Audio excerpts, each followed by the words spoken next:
Today, it's all about lingerie. We're going to be sewing the Bewitching pattern for the 45 centimeter Iplehouse doll. Let's go ahead and get started.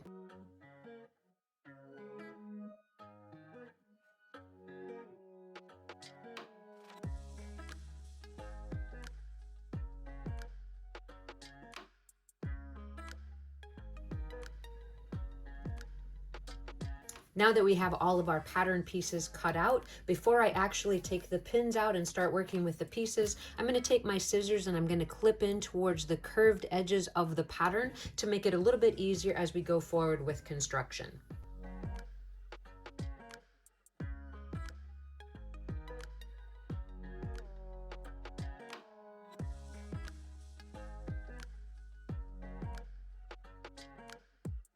With those clips in place, we're going to start construction of the front. You'll notice on the front of the actual bodice, we have to apply first the inner cup. You'll notice on the pattern piece that it says center front here, and you see the notch here, and that's what's going to connect right here. We're going to start at the upper inside edge of that cup. We're going to sew it in place, and then we're going to repeat it on the second side.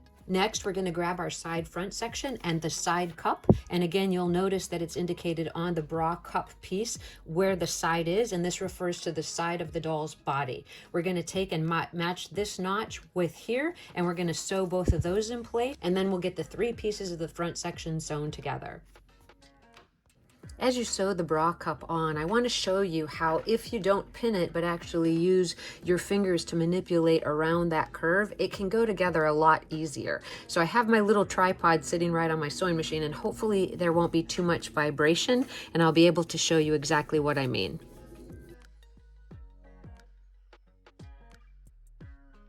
If you pick up your sewing machine foot and just very gently turn the bra cup around that curved edge every few stitches, you get a really, really nice finish.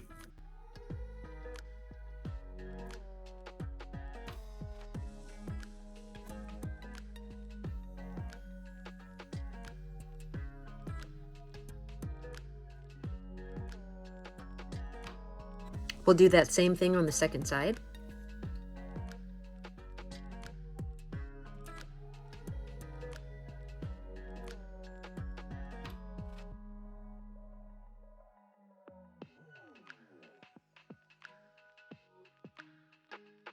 So that's our center front. We're going to grab the side front sections and the side front bra cup sections and do the exact same thing.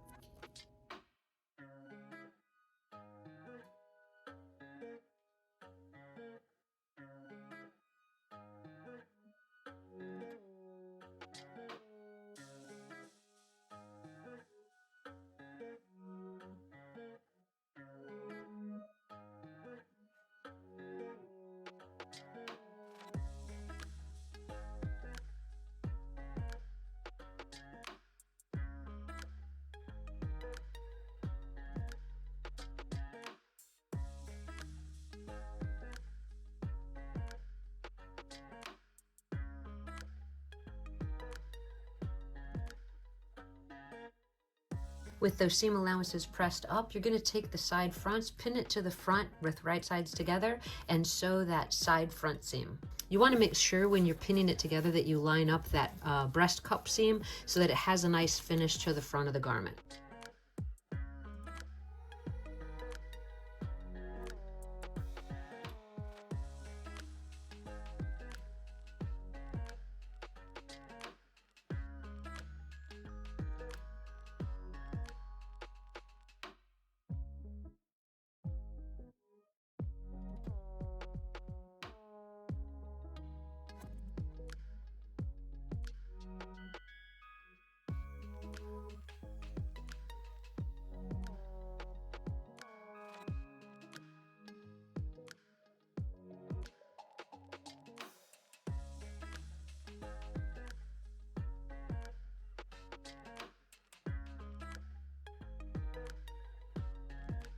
Once you have the front section done, you're going to set that aside for a moment and sew the side back section to the back sections.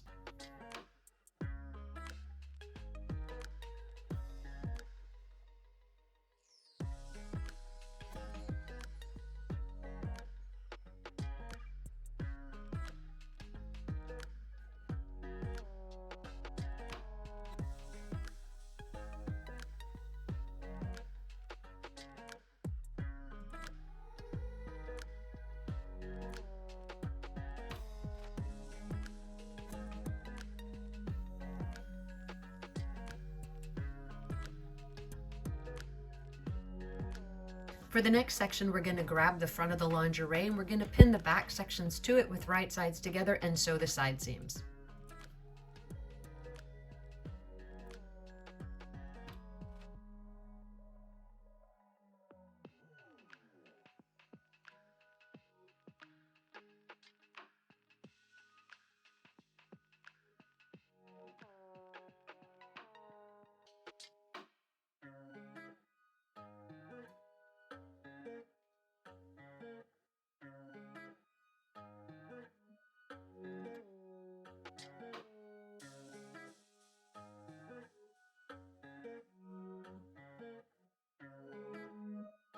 With the exterior portion of our lingerie put together, I'm going to set these pieces to the side and get the lining constructed using the exact same steps. With our lining pieces constructed, we're ready to move on to the next step. If you're following along with the instructions, it's at this stage that you have the opportunity to create your own ruffle for the bottom of the teddy. In this case, I've chosen to use a store-bought ruffle. It does have a little bit of stretch to it, but it's not necessary, and it has some nice sequins, and I think the color will look good with the contrasting lace that I chose for the center. We're going to place the teddy lining right sides together. We're going to sew across the top lining edge, down the left back opening, and across the bottom edge as well, because I will be applying the trim to the exterior portion. Once we get that done, we're going to give the seams a nice trim, turn it right side out, and get a quick fit to our doll.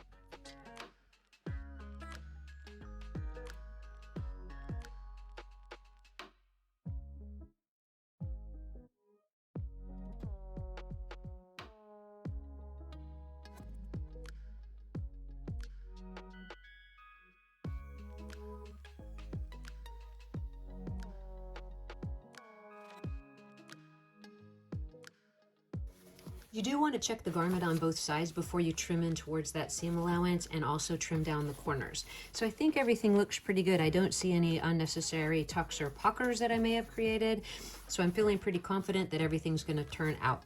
When you are trimming down the corners, you not only want to clip across in a 45-degree angle, but you also want to narrow the seam allowance towards that corner. Do be careful though if you're using a material that tends to fray a lot like this silk does, because you don't want to poke your seam ripper or your corner turner in through that corner. So with those seams trimmed down a little bit, I'm going to turn it right side out and give it a press.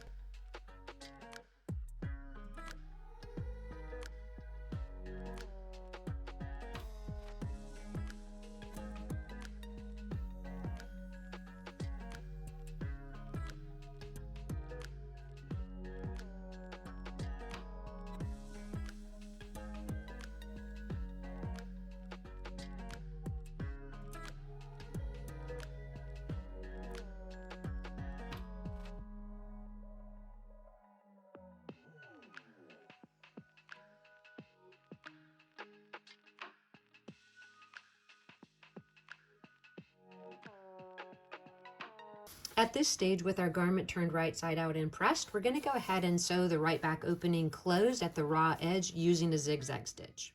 If you are having some trouble with your fabric actually fraying, I recommend that you grab a bottle of this fray check from your local sewing store. It really comes in handy when you're working with looser woven fabrics.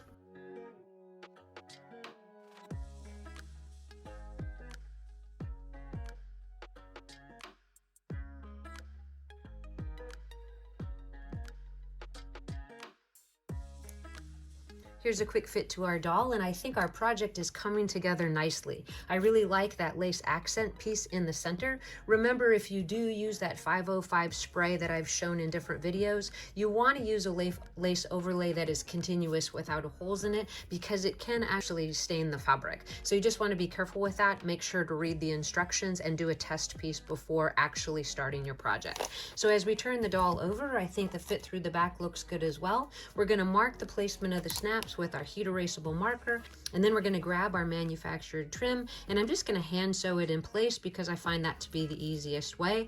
We'll get some final pictures of our doll and our project will be finished.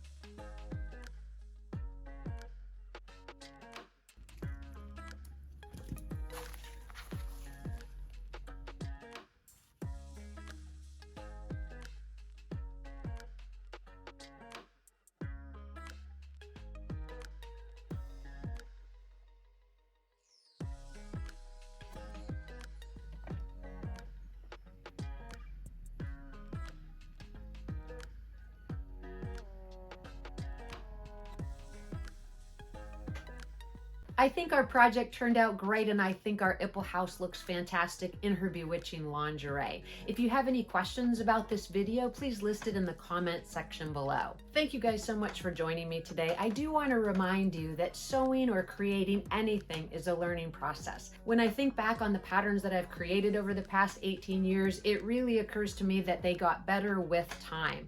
This particular pattern did need some revisions and tweaking, and I have created those revisions and made them available on my website.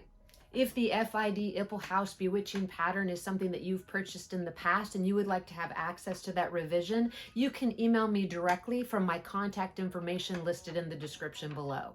I did want to end the video with a huge thank you to my subscribers. Last week, the channel hit 5,000, just short of its 2-year anniversary in April.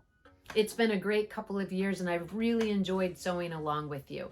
Thank you so much for coming by, and I'll see you in the next video.